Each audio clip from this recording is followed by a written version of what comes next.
Boa noite a todos. Boa noite àqueles que vão chegar para nos assistir. Boa noite àqueles que vão assistir posteriormente, que vão assistir amanhã, a partir de amanhã, na nossa página do YouTube. Hoje nós estamos com o nosso convidado, Jarbas, de Alagoas, Maceió, representa a Casa Associação Espírita José Eusébio, conhecida como AEG. Vamos desejar que seja uma noite de estudos, que o nosso irmão Jarbas Fagundes seja bem intuído pela espiritualidade e que seja uma noite de estudos proveitosa para nos trazer novos ensinamentos e consolidar aqueles que a gente, porventura, precisa de consolidar, né? Então, para começar o trabalho da noite, como a gente sempre faz, eu vou fazer uma leitura do livro Fonte Viva, ditada pelo Espírito Emmanuel, psicografia de Chico Xavier. A lição de número 126, ajudemos sempre. E quem é o meu próximo? Lucas, capítulo 10, versículo 29. O próximo, a quem precisamos prestar imediata assistência, é sempre a pessoa que se encontra mais perto de nós. Em suma, é, por todos os modos, a criatura que se avizinha de nossos passos. E como a lei divina recomenda amemos o próximo como a nós mesmos, preparemo-nos para ajudar infinitamente. Se temos pela frente um familiar, auxiliemo-lo com a nossa cooperação ativa. Se somos defrontados por um superior hierárquico, exercitemos o respeito e a boa vontade. Se um subordinado nos procura, ajudemo-lo com atenção e carinho. Se um malfeitor nos visita, pratiquemos a fraternidade, tentando sem afetação abrir-lhe novos rumos na direção do bem. Se o doente nos pede socorro, compadecemos-nos de sua posição, qualquer que ela seja. Se o bem se socorre de nossa palavra, estimulemo-la a que se faça melhor. Se o mal nos busca influência, amparemo-lo sem alarde, para que se corrija. Se há cristianismo em nossa consciência, o cultivo sistemático da compreensão e da bondade tem força de lei em nossos destinos. Um cristão sem atividade no bem é um doente de mau aspecto, pesando na economia da coletividade. No Evangelho, a posição neutra significa menor esforço. Com Jesus de perto, agindo intensivamente junto dele, ou com Jesus de longe, retardando o avanço da luz. E sabemos que o Divino Mestre amou e amparou, lutou em favor da luz e resistiu à sombra até a cruz. Diante, pois, do próximo que se acerca do teu coração, cada dia, lembra-te sempre de que estás situado na terra para aprender e auxiliar. Então, com essa belíssima lição de Emmanuel, chamada Ajudemos Sempre, a gente abre os trabalhos da noite e agora vamos preparar para a nossa prece. Senhor Jesus, mais uma noite aqui nos encontramos para fazer a nossa transmissão ao vivo dos ensinamentos contidos na terceira revelação do Consolador Prometido, que nós possamos, Senhor, sermos amparados nessa noite de hoje, que o nosso irmão Jarbas Fagundes seja inspirado pela espiritualidade, para que ele possa trazer aqueles ensinamentos que precisamos ouvir, Senhor. E que esses ensinamentos, através do verbo dele, possam penetrar no âmago de cada um de nós, Senhor, levando o conforto, levando a tranquilidade que cada um de nós precisa para continuarmos a sua caminhada, Senhor. E que de posse dessas palavras e desses ensinamentos, coloquemos em prática o que Emmanuel nos ensinou nessa lição. Ajudemos sempre, que o próximo começa sempre pelo aquele que está do nosso lado, pois não adianta fazermos o bem na casa espírita que militamos e dentro da nossa casa não o fazermos, ou sermos déspotas, sermos ditadores.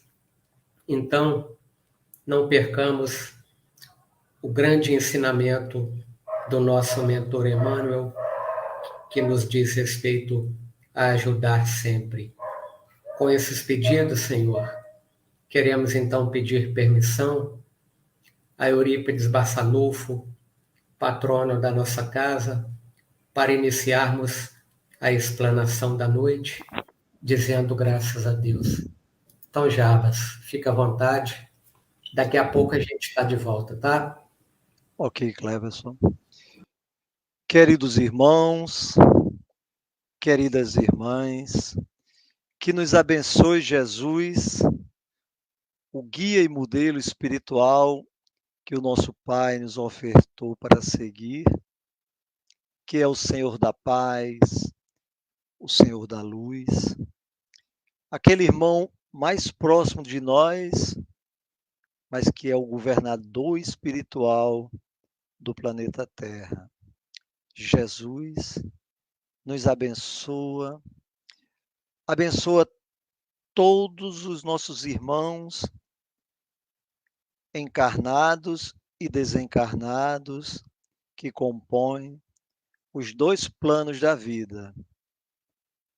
Mas, Senhor, em especial, nesta noite maravilhosa, juntamente com os nossos irmãos do grupo de apoio holístico, deste espírito benevolente, Eurípides Barçanufo, Jesus e Eurípides Barçanufo, que nós possamos, nesta noite, gerar uma egrégora bastante confortável com o que cada um de nós tem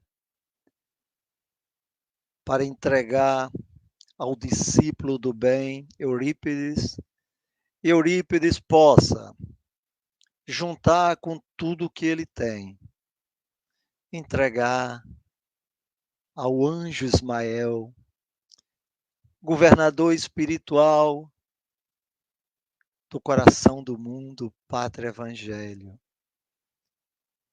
E este irmão, amigo, trabalhador, possa juntar com todas as vibrações recebidas no dia de hoje e fazer a entrega ao excelso Jesus, para que estas vibrações cheguem até os nossos irmãos líderes que tomam decisões estratégicas, como os líderes da China, da Coreia do Norte, da Rússia, da Ucrânia, com os líderes da OTAN, para que a paz que tanto esperamos, possa continuar vivendo entre nós. E assim, Jesus amado, estamos felizes porque vamos pedir permissão ao Senhor para conversarmos sobre o teu trabalho, sobre o teu projeto iluminativo, onde o Senhor é o grande engenheiro sideral que recebe as missões, as metas de nosso Pai Celestial Deus. Foi muito oportuna a leitura que o nosso irmão Cleverson fez, que Emmanuel traz para nós esse conceito do outro. O outro que é o grande instrumento da nossa evolução. O outro, os meus pais, a minha esposa ou o meu esposo, meus irmãos, os meus amigos. Mas esse tema é tão fantástico que eu estou mudando o que mentalmente me planejei. E aí, Jesus de Nazaré, para mostrar a importância de quem é o nosso próximo, ele aproveita um momento com os seus iniciados, com os seus apóstolos, sabendo que aqueles irmãos simples que o acompanhavam tinham dúvida de quem é o mais próximo. E o mestre, o Rabi da Galileia, olha para todos e diz que um homem descia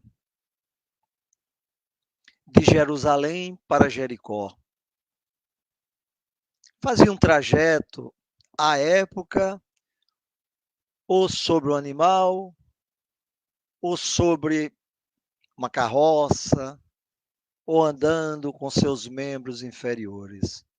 Em algum momento, espíritos encarnados que ainda se comprazem com o mal, mas que são filhos de Deus, chegam até ele, batem, tomam tudo que tem e deixam moribundo. E aí, didaticamente, o maior professor de todos os tempos que já esteve no planeta, Jesus, diz que por ali passava um sacerdote.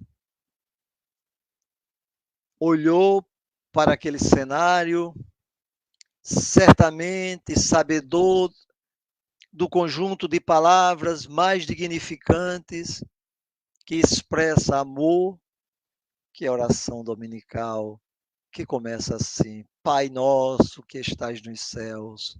E automaticamente entendemos que todos são irmãos. Mas ele olha, provavelmente tinha algo mais importante para fazer e usa o livre-arbítrio e passa. E deixa aquele homem moribundo. Depois Jesus diz que passa por ali um outro cidadão que também conhecia as leis.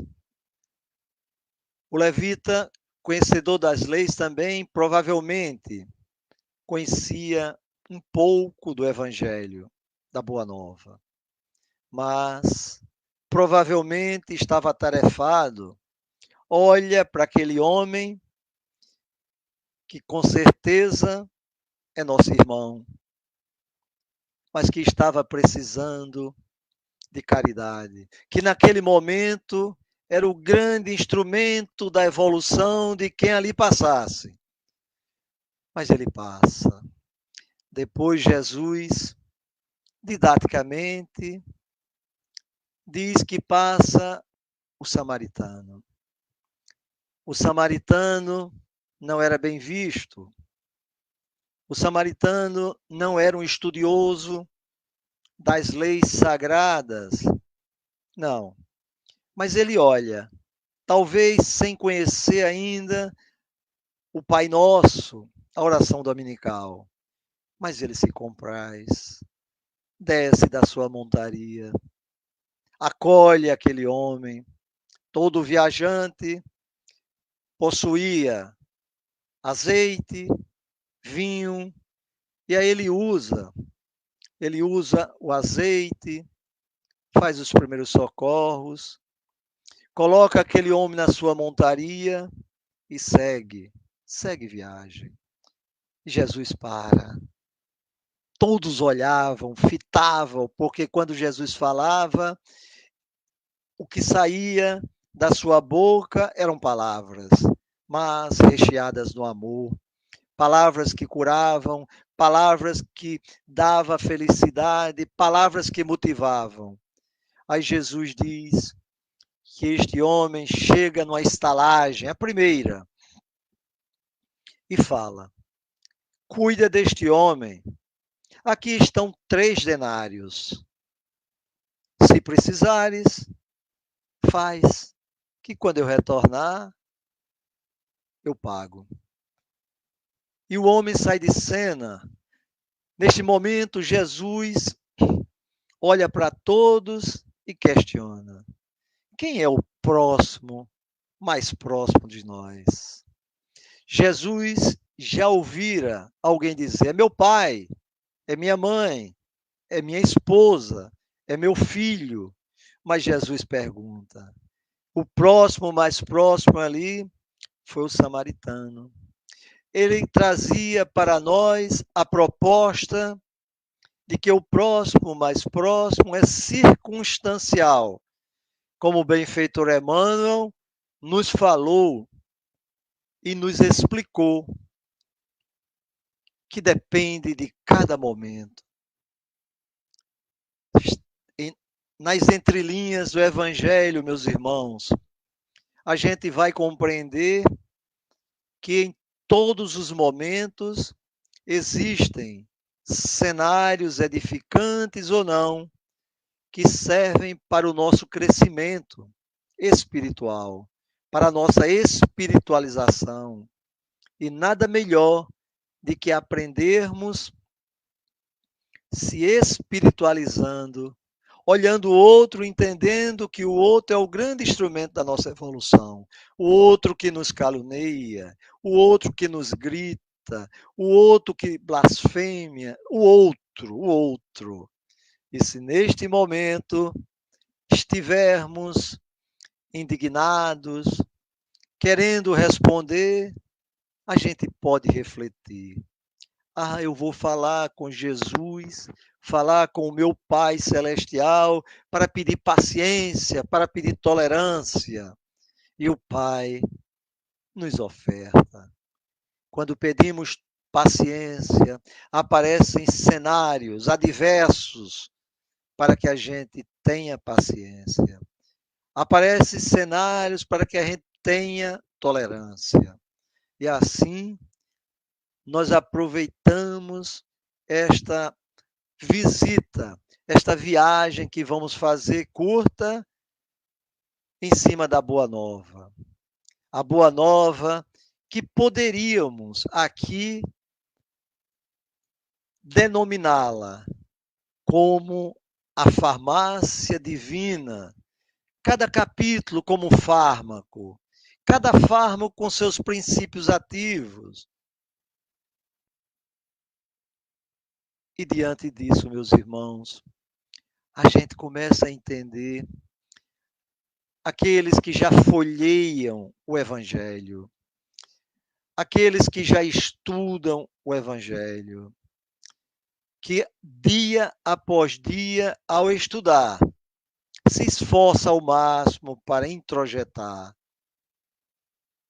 A gente começa a entender que realmente o Evangelho pode ser abordado como uma família de medicamentos para a cura da alma.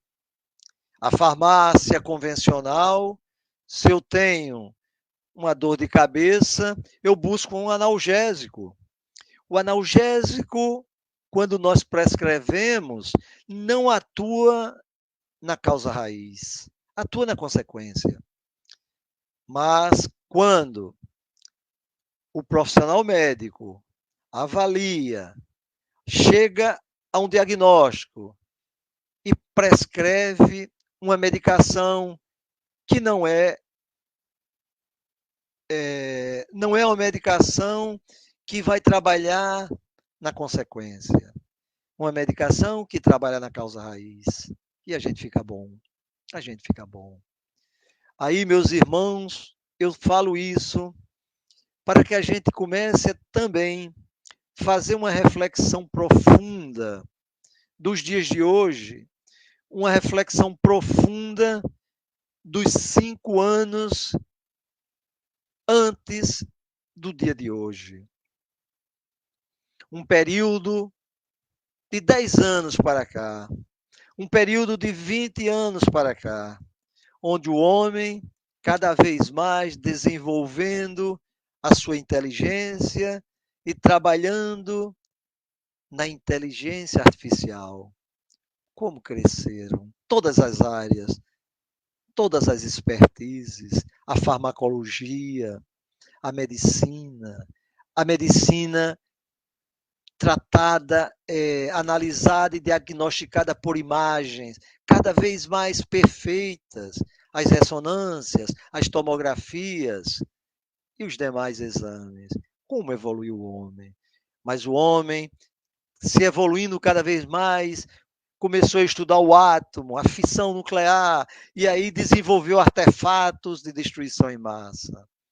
Nos conta a espiritualidade que houve um momento onde, provavelmente, as energias que vinham do alto canalizaram o homem para trabalhar, usar as suas expertises para trabalhar pelo próprio homem. Mas mesmo assim, nós outros, parece que desconhecíamos a boa nova. Nós outros, de um modo geral, estávamos sempre pensando, primeiro eu, segundo eu, terceiro eu, quarto eu, quinto, um amigo meu.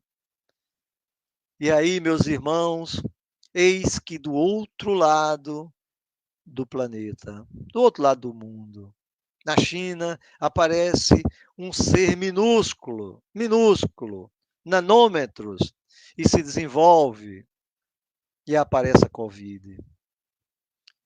A gente olhava e pensava que só aconteceria lá.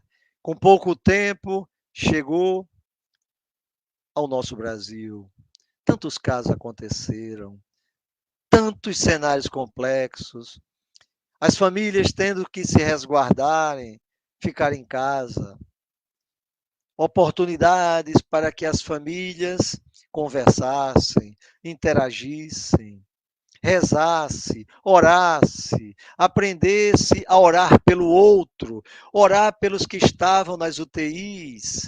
E aí a gente vê que de uma forma dependente, o homem começou a pensar no outro, o homem começou de forma indireta a entender os princípios, o que tem de melhor no Evangelho, o outro, a caridade, e nas orações muitas vezes esquecia de orar, de pedir por ele e pelos seus entes mais próximos, mas não esquecia de rogar pelos que estavam nas UTIs, pelos que estavam submetidos à ventilação mecânica, o entubamento. E foi passando, os casos diminuindo. E aí, de uma hora para outra, o cenário está dominado. E a gente dá uma paradinha para ver quantas montanhas não ficaram na nossa frente.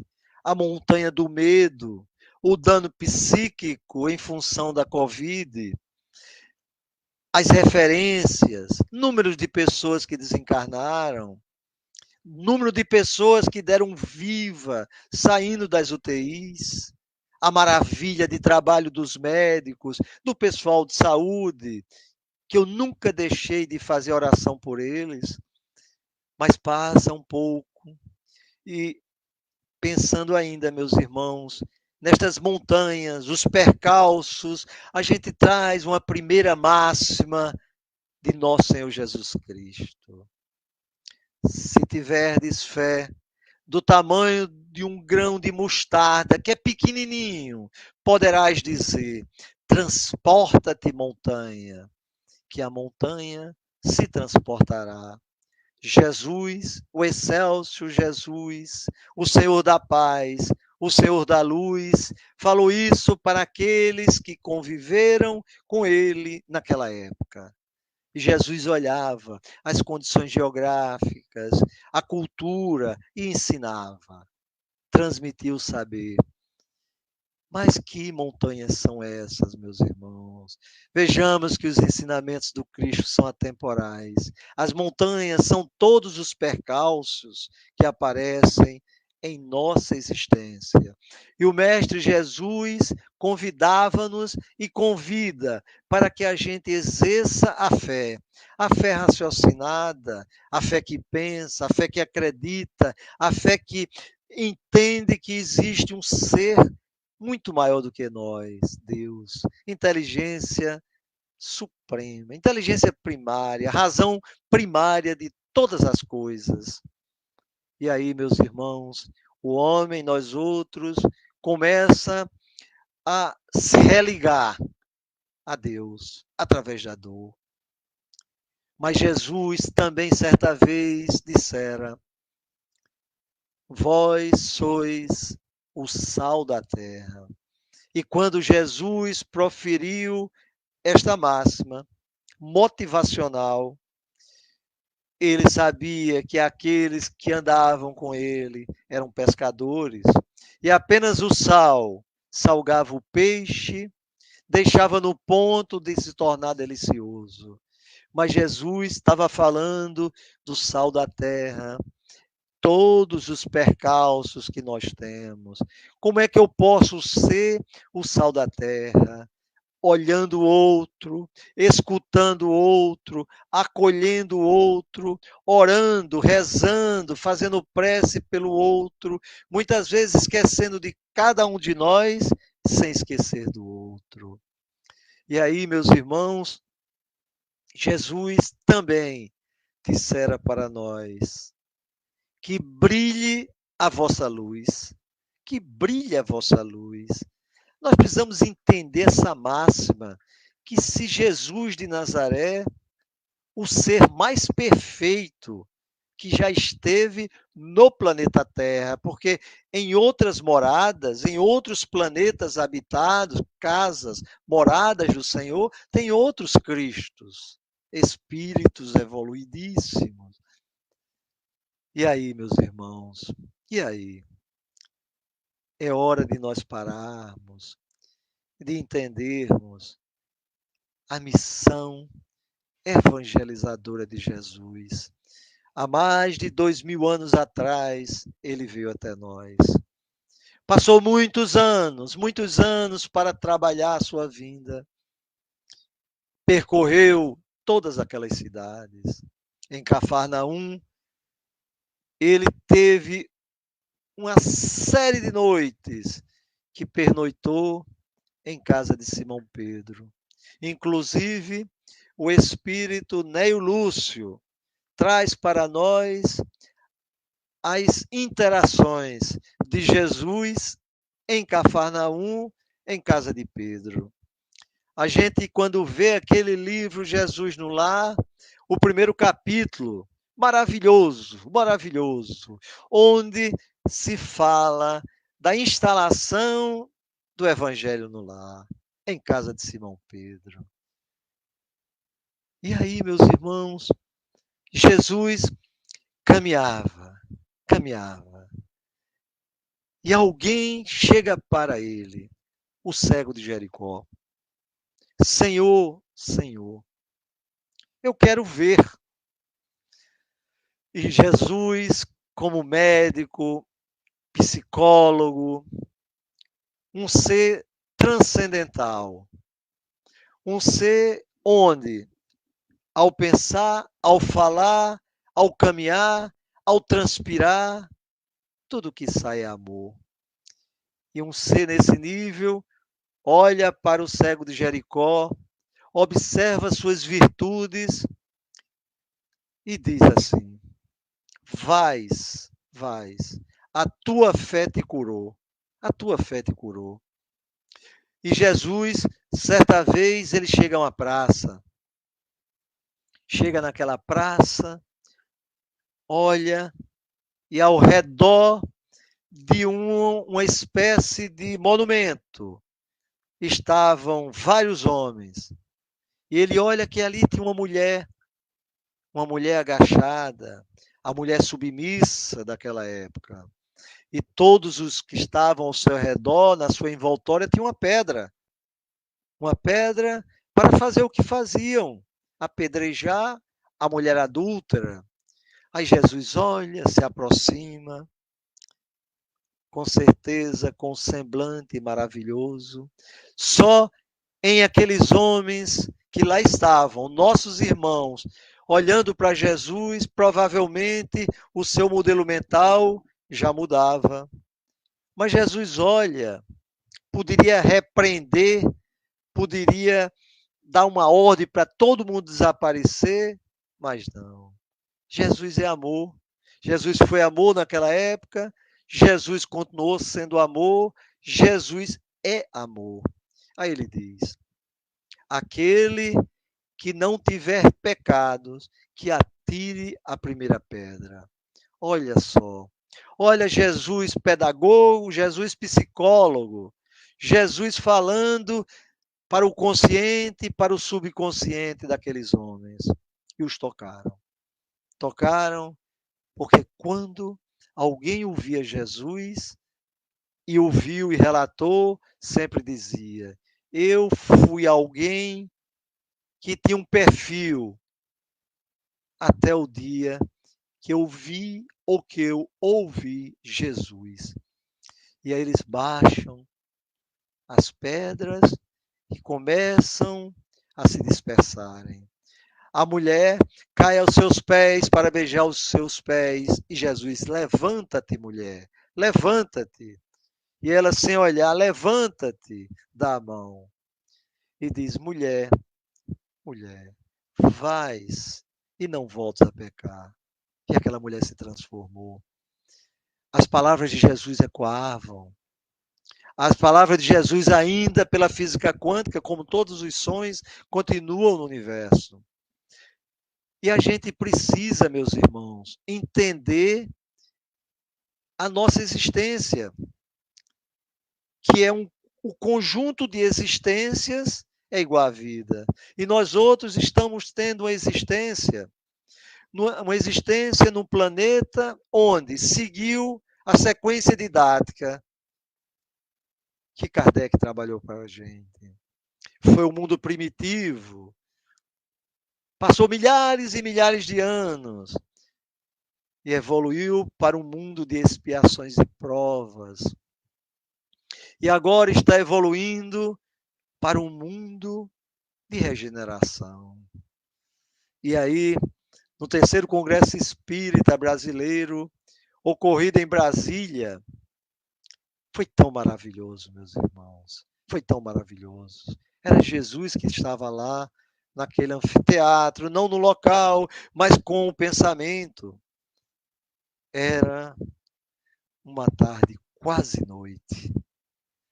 No púlpito encontrava-se o missionário da paz, o nosso querido, estimado, muito amado Divaldo Pereira Franco, que eloquentemente, transpirando o amor, ensinando-nos continuamente, fazia a conferência final do evento. E eis que já no final, Divaldo, o nosso apóstolo da paz, ele começa a se curvar um pouco, a sua voz muda, e eis que o Espírito benevolente de Dr. Bezerra de Menezes, começa a trazer uma mensagem gloriosa, a gloriosa transição, informando-nos que naqueles dias o nosso planeta migrava de um planeta de expiações e provas para um planeta em regeneração. Não significando que a mudança estava feita. Ela já vinha acontecendo e vai acontecer por muito tempo. Não significando que só o amor existirá, mas que o amor está brotando, crescendo. Muitos espíritos evoluídos reencarnando para ajudar nessa trajetória. E qual é o código de ética? Qual é a referência bibliográfica? Onde é que está o manancial de remédios para a alma? Onde estão os grandes ensinamentos para que a gente possa aprender a mudar a nossa conduta? Está no Evangelho Sagrado de nosso Senhor Jesus Cristo. Se abrirmos em qualquer página, teremos uma página edificante. Se formos trabalhar nas bem-aventuranças, oh, que maravilha! Sempre, sempre um fármaco divino. E o tempo vai passando, meus irmãos. Espíritos já experimentados, outros experimentados moralmente, num patamar muito elevado, mas com as asas desbalanceadas. A fraternidade e o amor e a moral, a inteligência e o amor. E esses espíritos estão tendo oportunidades, e muitos tiveram. Muitos tiveram. Um deles teve grandes oportunidades, assumiu a liderança de um conglomerado de ex-países, a Rússia, o nosso irmão Vladimir Putin. E em 24 ou 26 de fevereiro tomou a decisão, livre-arbítrio, de começar uma guerra com a Ucrânia. Eles pensavam que 15 dias, 30 dias estava resolvido. E aí começaram os cenários a crescer.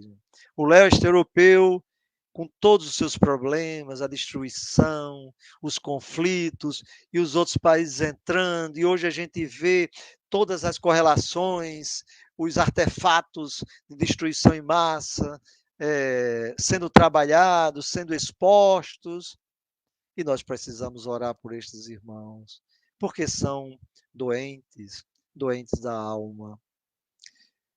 Para este cenário, meus irmãos, para a gente entender como é importante o que nós podemos entregar no dia a dia através de uma oração que saia do fundo do coração. Eu não preciso pegar as orações da coletânea de preces que está no Evangelho. Posso pegar, posso, mas uma oração verdadeira talvez é aquela que apenas diz: Senhor, escuta a minha prece. Ou melhor, Senhor, escutai as nossas preces. E aí, o nobre espírito, Manuel Filomeno de Miranda, utilizando da mediunidade sagrada do mensageiro da paz, o nosso querido, estimado, muito amado Divaldo Pereira Franco. Ele traz o livro No Rumo de Regeneração. Que livro maravilhoso, meus irmãos. Nós precisamos ler, ele é atualizadíssimo, mas quando a gente lê, a gente desperta mais da necessidade de fazermos alguma coisa pelo outro. O outro, meu irmão, o outro, o lado do mundo, o outro que está no leste europeu, o outro que está na China, está na Coreia, está nos Estados Unidos ou está no Brasil. Coração do mundo, pátria do Evangelho.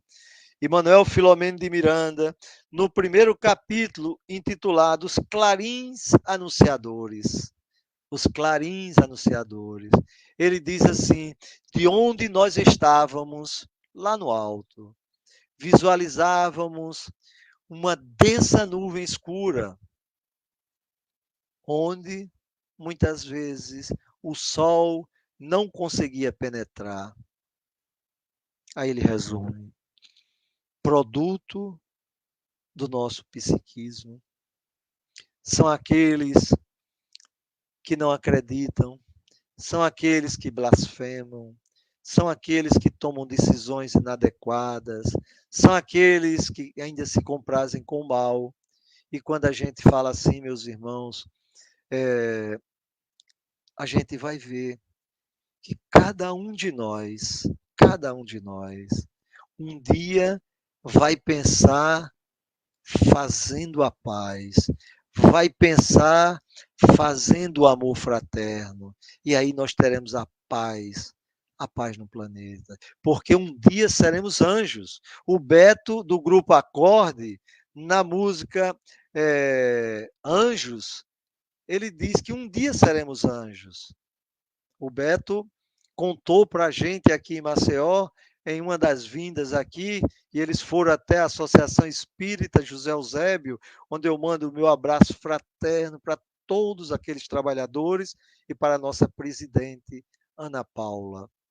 Então, o Beto, ele recebeu de forma intuitiva a letra e compôs, mas ele diz, um dia seremos anjos, mas é preciso trabalhar, trabalhar e trabalhar. Trabalhar sim, meus irmãos, trabalhar dentro do projeto de nosso Senhor Jesus Cristo. Um projeto que começou lá atrás, quando ele transporta a árvore do seu evangelho sagrado da Palestina para as terras do Cruzeiro. E aí eis o Brasil com uma função primária geológica, geográfica, econômica, política e religiosa. Muito, muito importante. Um país onde, neste espaço, espíritos iluminados aqui estiveram. O apóstolo do amor, Francisco Cândido Xavier, Eurípides Barçanufo. Precisamos ler, aprender, entender quanto este espírito trabalhou, não olhar Eurípides como um espírito que esteve aqui, que tinha todas as mediunidades, todas as faculdades. Não precisa olhar isso, mas olhar o que ele fazia, o que ele fez, o que ele fez, o que ele continua fazendo, porque é um espírito de envergadura muito alta. Quem sabe não está retornando? Quem sabe não já retornou? Porque esses espíritos que não nasceram missionários, Eurípides foi um missionário, Chico Xavier foi um missionário, Divaldo é um missionário, mas nenhum deles, nós não nascemos missionários, nascemos sim com a base muito grande construída pelos nossos valores, por aquilo que nós fizemos. Mas aqueles que vêm preparados e transformam suas vidas em faróis iluminativos para outras vidas, estes são missionários do amor. E assim, Chico Xavier foi um grande, grande, grande missionário do amor. Divaldo Pereira Franco é um grande missionário do amor, em que aproveitamos, rogamos que a espiritualidade trabalhe com ele, que Jesus ainda permita, o nosso Pai Celestial, que ele ainda fique por muito tempo nos ensinando. E Eurípides, outro missionário, transformou sua vida em farol iluminativo para outras vidas. E aí, em cima de tudo isso, meus irmãos, é preciso nós nos espiritualizarmos. Ah, eu sou espírita. Ah, eu sou católico. Ah, eu sou protestante. É importante. Mas mais importante ainda é se espiritualizar. É entender a relação de Deus com o homem. É entender que nós temos um ser tão supremo, que é amor, que é justiça, que é bondade. É entender que Jesus disse para este ser supremo: nenhuma das ovelhas que o Pai me confiou se perderá. E cada um de nós tem que fazer a nossa parte. Cada um de nós tem que pensar na vinha.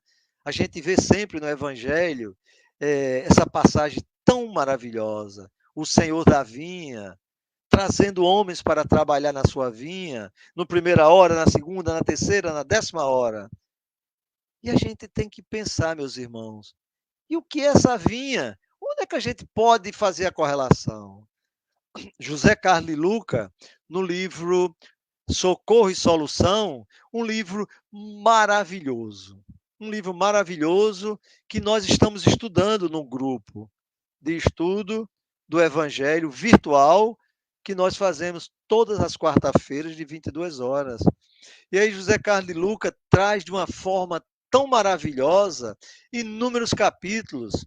Nós estudamos ontem o capítulo 14º, e esse capítulo, se vocês forem observar, ele conta uma história das memórias do picolé. Nós não vamos falar por aqui, pode ser um outro momento, mas aqui ele mostra da importância de nós fazermos a viagem, de nós nos conhecermos, de nós entendermos as nossas memórias.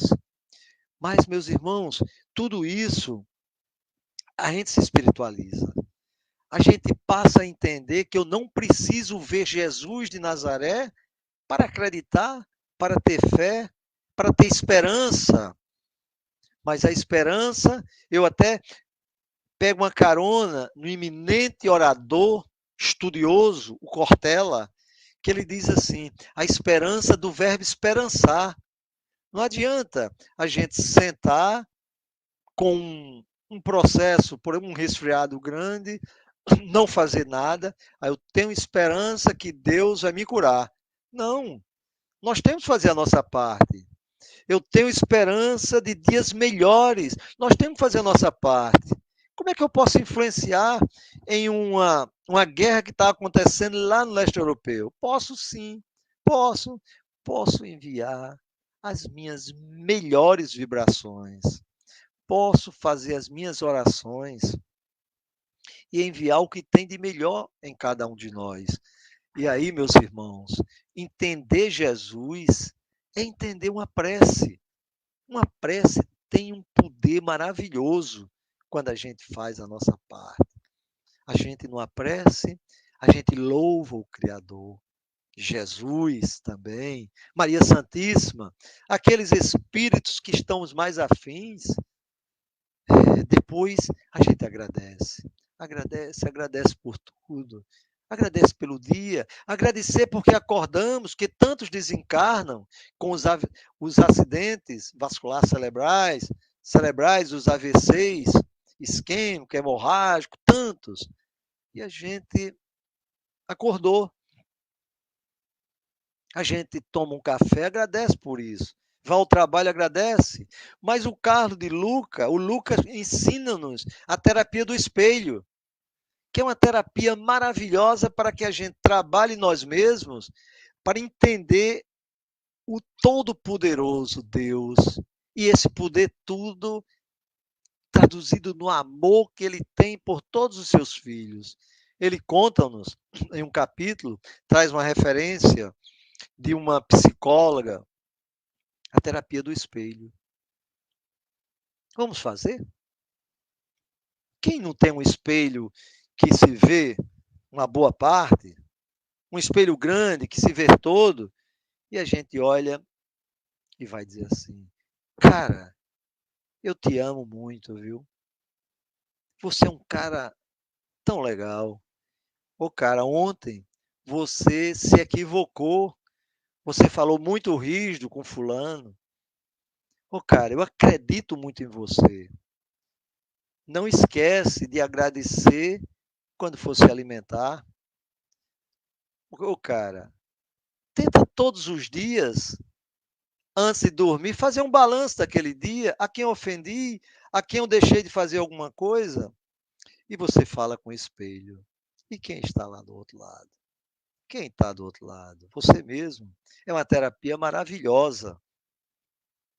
Tudo isso para que a gente se conecte, se energiza, que a gente possa todos os dias estar interligados com o nosso Pai Celestial, através da oração, com Jesus, com Maria Santíssima, mas sem entender, sem deixar de entender, sem deixar de esquecer, está dentro do Evangelho de forma indireta, de um Espírito que está sempre ao nosso lado, sempre, soprando, soprando, para que nós possamos ouvir. O nosso anjo da guarda, o nosso anjo da guarda, um Espírito mais evoluído do que nós mesmos, que nos acompanha. O meu, faz muito tempo que eu chamo de João. João era o nome do meu sogro, que quando eu casei com a minha esposa, ele já tinha desencarnado. Então eu chamo ele de João. Ô João, aí converso com ele, passamos a conversar, rogar por ele, agradecer por ele, quantas coisas boas ele já passou para a gente, e a gente às vezes deixou passar. E sabe, meus irmãos, a minha filha comprou um livro, Mindset dos Relacionamentos Saudáveis. Mindset é uma palavra hoje muito utilizada. Traduzindo, é você reconstruir o que você aprendeu e aprender de novo. Ou seja, a gente abrir o nosso coração, a gente fazer uma viagem interna. E onde é que vai estar a base de sustentação? No Evangelho. Tantas leituras edificantes. O Pão Nosso, Fonte Viva, a série psicológica de Joana de Ângeles, a importância da prece. Deixa eu olhar a hora, ainda dá para avançar um pouquinho. A importância da prece. Falar da prece, meus irmãos, é interessante, mas eu vou falar no exemplo que eu gosto muito de dar. Em algum momento, um espírito vagava num local onde as vibrações eram mais negativas. Um local onde, por ter um padrão psíquico inferior, ele é chamado de umbral. E esse espírito chegou até lá. E ele vagava. Ele sentia necessidade de visitar os seus familiares, mas não sabia como. Ele não entendia o que estava acontecendo. Tinha fome, mas não tinha um alimento. Tinha sede, não via uma água potável, uma água limpa. Chegou até a beber água empoçada. Às vezes ele olhava assim, sempre sem luz ou com pouca luz. Ele sofria, via outros espíritos degradados. Certa vez ele ia caminhando e ouviu, suicida, suicida, e ele coloca e sai, não, não, não sou, não sou, e vai passando, vai passando. Em todo aquele período ele nunca lembrara do nosso Pai Celestial, nunca lembrava do nosso irmão maior Jesus, e foi passando. Um dia, provavelmente, do fundo do coração, sai uma centelha. Provavelmente fez uma pequena prece. E a gente vai ver na obra escrita e no filme que foi feito. E ele está no escuro, outros espíritos menos evoluídos influenciando. Quando um clarão na sua frente se faz presente e sai daquele clarão um espírito iluminado, chamado Clarencio. Aí ele diz, André, meu filho, chegue. E André vai. André Luiz. Eles se abraçam. Vamos, meu filho. Mas Clarencio, como um espírito iluminado, provavelmente atraído pelo poder do pensamento, através de uma oração feita pelo André Luiz. Ele olha outros espíritos em volta, que tenta até fazer que o André não vá. Ele convida-os, mas não era hora deles. E ele, sabedor da lei maior, do livre-arbítrio, deixa e conduz André para uma colônia chamada Nosso Lar. Então, a prece, meus irmãos, a prece não precisa de grandes palavras, de grandes textos, é aquilo que está dentro do nosso coração, dentro do nosso coração. E o nosso coração Tem muita coisa boa. Nós precisamos entender, nós precisamos fazer uma reflexão profunda, que dentro tem amor, tem compaixão, tem se colocar no lugar do outro, tem um perdão, tem tudo, meus irmãos. E este Jesus, que é o nosso guia, que é o ser mais perfeito, ele dissera: quando 2 ou mais estiverem reunidos em meu nome, eu me farei presente.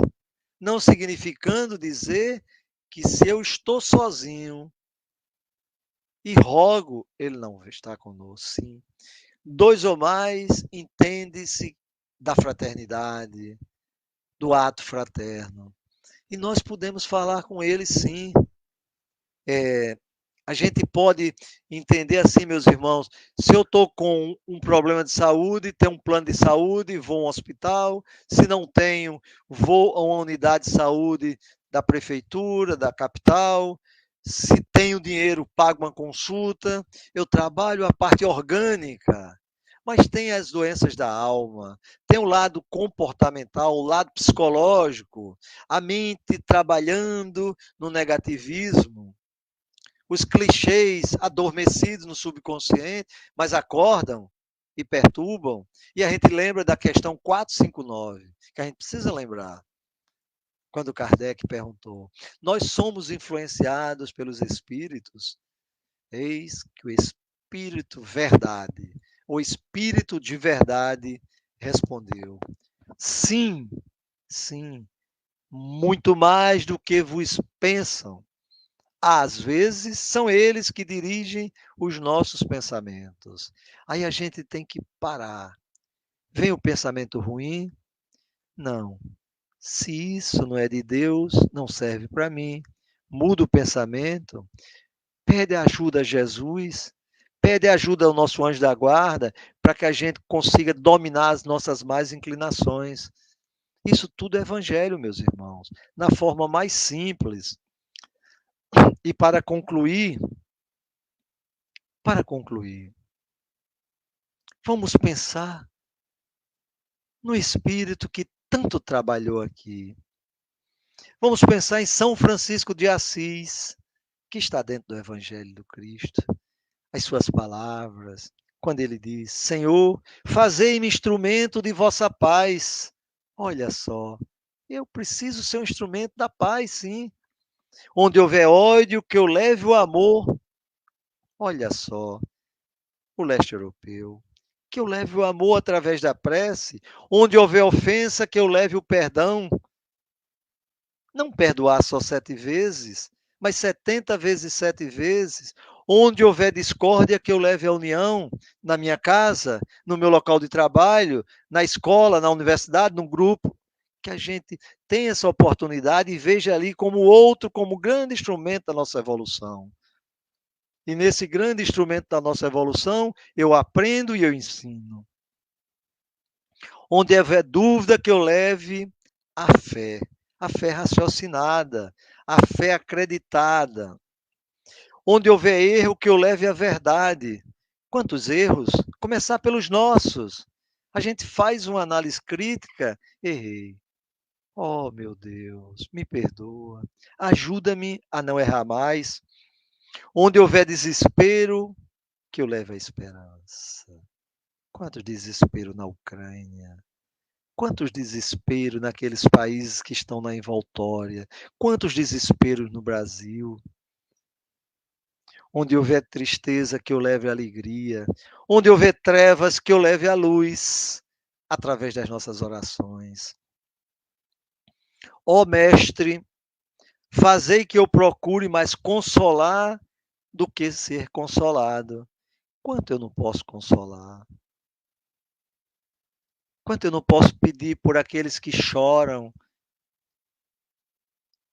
no mundo espiritual, por aqueles que estão longe, com fome.